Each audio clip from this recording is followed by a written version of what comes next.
The Honourable Member for Louis Saint-Laurent.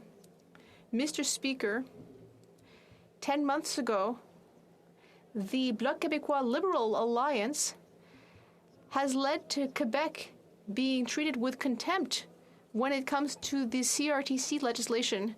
10 months ago, Quebec asked to have a seat at the table, but the Bloc Québécois and Liberals stood against that.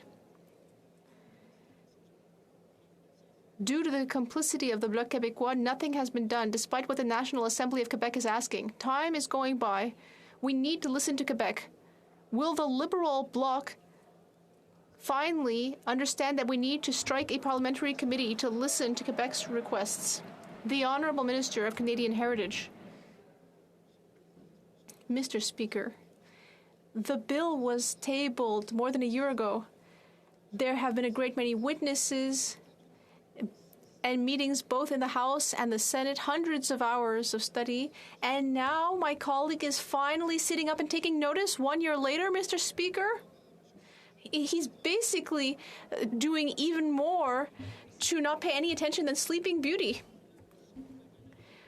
Well, Mr. Speaker, if the leader of the Liberal Bloc Party, if he thinks that it's taking too long, perhaps we could remind him that his government triggered a useless election, which has caused delays. Even at the time, the Bloc Québécois wasn't interested in doing anything. So once again, will this Bloc Québécois Liberal minister rise in this House and commit to hearing from Quebec at a parliamentary committee, as it should be? The Honourable Minister. Mr. Speaker, we all know the expression asleep at the switch, but my colleague is taking that to the next level. In fact, right next to the dictionary definition of that expression, you'd see a photo of the Conservative caucus. This bill is a good bill. It's being examined by the Senate and the House. Media sectors approve of it. I'm glad the Conservative Party is suddenly waking up and taking notice of this, but they've been asleep this whole time. The Honourable Member, if the leader of the Liberal Bloc Québécois Alliance has anything to say about caucuses, well, I would say that he should look within his own caucus, because perhaps not everyone will be present for that picture. The minister likes fighting with the Bloc Québécois, but actually the Bloc Québécois prefers to complain than actually defend Quebec. Will the minister agree to meet with Quebec at the parliamentary committee in order to agree on this bill? The Honourable Minister.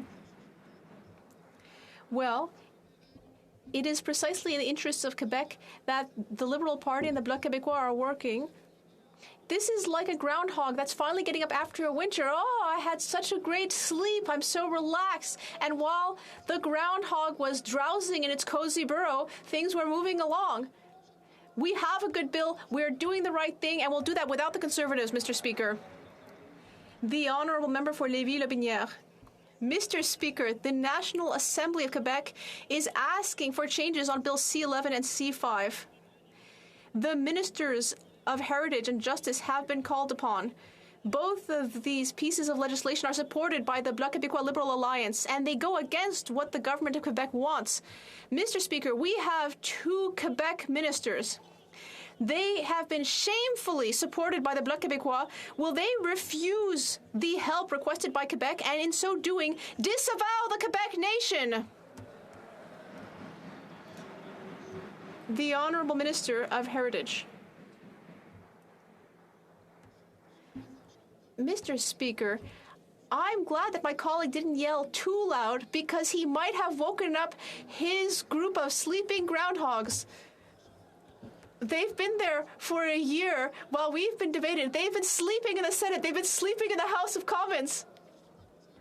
We are working for the music industry. We are working for the TV sector, and meanwhile they are drowsing.